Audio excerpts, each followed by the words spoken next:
আজকে আমি সম্পূর্ণ নতুন এবং দারুণ টেস্টি সর্ষে ফুলের চচ্চড়ি বানাবো।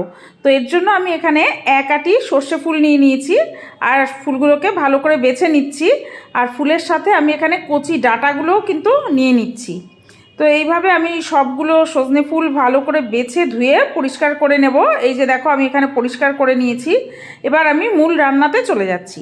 এখানে আমি কড়াইতে সর্ষের তেল গরম করে নিয়েছি। এবার এখানে সামান্য একটু কালো জিরে ফোড়ন দিয়ে দিলাম, দিয়ে দিচ্ছি একটু কাঁচা লঙ্কা কুচি, ঝালটা যে যার প্রয়োজন মতন দেবে।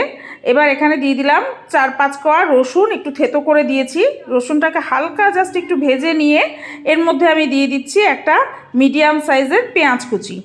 এবার পেঁয়াজটাকে দিয়েও ভালো করে একটু ভেজে নিতে হবে, খুব বেশি ভাজার দরকার নেই, জাস্ট একটুখানি কালারটা চেঞ্জ হবে আর পেঁয়াজটা একটুখানি নরম হবে, এরকম অবধি ভাজলেই কিন্তু হয়ে যাবে। এই যে দেখো আমি এখানে ভেজে নিয়েছি। এবারে এখানে এর মধ্যে দিয়ে দিচ্ছি ছোট ছোট করে টুকরো করে কেটে নেওয়া আলু আর সিম আর আলুটা দিয়ে আগে একটু পেঁয়াজের সাথে মিশিয়ে নিচ্ছি।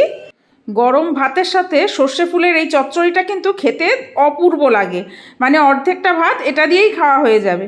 তো এর মধ্যে আমি পরিমাণ মতো একটু নুন দিয়ে দিলাম আর দিয়ে দিচ্ছি সামান্য একটু হলুদ গুঁড়ো।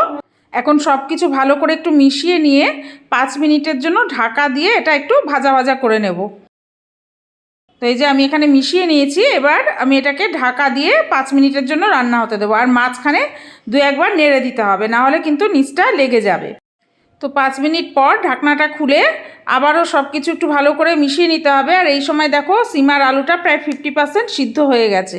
এখন আমি এর মধ্যে দিয়ে দিচ্ছি বেছে ধুয়ে পরিষ্কার করে নেওয়া সর্ষে ফুলগুলো। এবার আমি সামান্য একটু নুন দিয়ে দিচ্ছি, জাস্ট সর্ষে ফুলের আন্দাজে নুনটা দিলাম, আগেও নুন দেয়া আছে, তো সেই হিসাবেই নুনটা দিতে হবে। সর্ষে ফুলের সঙ্গে এখন নুনটা দিলে ফুলটার সাথে সাথে একটু মজে যাবে। তো দেখো সব কিছু ভালো করে মিশিয়ে নিয়ে আবারও এটাকে ঢাকা দিয়ে কম আঁচে 5 মিনিট একটু রান্না করে নেব। সর্ষে ফুলের বড়া তো আমরা অনেকেই খেয়েছি, কিন্তু সর্ষে ফুলের এই রকম চচ্চড়িটা আমার মনে হয় না তোমরা আগে খেয়েছো বলে। যদি আগে খেয়ে থাকো তাহলে অবশ্যই কমেন্ট করে জানিও। তো 5 মিনিট পর ঢাকাটা খুলে নিয়েছি, আবারও সব কিছু ভালো করে মিশিয়ে নিচ্ছি। নিয়ে এবার আমি একটুখানি দেখে নেব যে আলুটা পুরোপুরি সিদ্ধ হয়েছে কিনা। তো এই যে দেখো আলুটা এখানে পুরোপুরি সিদ্ধ হয়ে গেছে। এবার আমি এর মধ্যে দিয়ে দেবো মেন ইনগ্রিডিয়েন্টস। এখানে দিচ্ছি আমি পোস্ত, 1 টেবিল চামচ পোস্ত। আমি কিন্তু জল দিয়ে বাটিনি, জাস্ট মিক্সিতে 2 বার ঘুরিয়ে নিয়েছি। পোস্তটা হাতে নিলে গড়িয়ে যাবে না, আঙ্গুলে নিলে এমনই হবে, মানে দানা দানা থাকবে পোস্তটা, সেইভাবেই কিন্তু গুঁড়ো করতে হবে, পুরো মিহি পেস্ট করা যাবে না। এবার পোস্তর গুঁড়োটা দিয়ে হাত দিয়ে সামান্য একটু জল ছিটিয়ে দিতে হবে। এখানে কিন্তু বেশি জল দেয়া যাবে না, তাহলে ঘেটে যাবে, তখন আর খেতে ভালো লাগবে না। তো এই যে সামান্য জলটা ছিটিয়ে দিয়ে সব কিছু ভালো করে মিশিয়ে নিয়ে এটাকে ঢাকা দিয়ে মিনিট 3 রান্না করব। তো 3 মিনিট পর আমি ঢাকাটা খুলে নিলাম আর সব কিছু আবারও ভালো করে একটু মিশিয়ে দিচ্ছি। আর দেখো কত সুন্দর ভাজা ভাজা হয়ে গেছে সবজিগুলো। তো এবার ভালো করে মিশিয়ে নিয়ে এর মধ্যে আমি দিয়ে দেব সামান্য একটু মিষ্টি। এই চচ্চড়িগুলোতে কিন্তু একটু মিষ্টি দিতেই লাগে, তো আমি এখানে সামান্য একটু গুড় দিয়ে দিলাম। আর তোমরা যদি চিনি দিতে চাও তাহলে চিনিও দিতে পারো।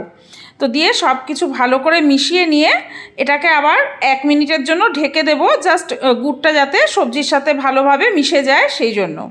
তো 1 মিনিট ঢাকা দিয়ে রান্না করার পর আমি ঢাকাটা খুলে নিচ্ছি। নিয়ে এবার দেখো সব কিছু আবারও ভালো করে একটু মিশিয়ে নেড়েচেড়ে নিলেই কিন্তু তৈরি হয়ে যাবে দারুণ টেস্টি সর্ষে ফুলের চচ্চড়ি, যেটা কিন্তু গরম ভাতের সাথে খেতে অপূর্ব লাগে। যদি আগে কখনো না খেয়ে থাকো তাহলে অবশ্যই একবার ট্রাই করো। ভালো থেকো সকলে।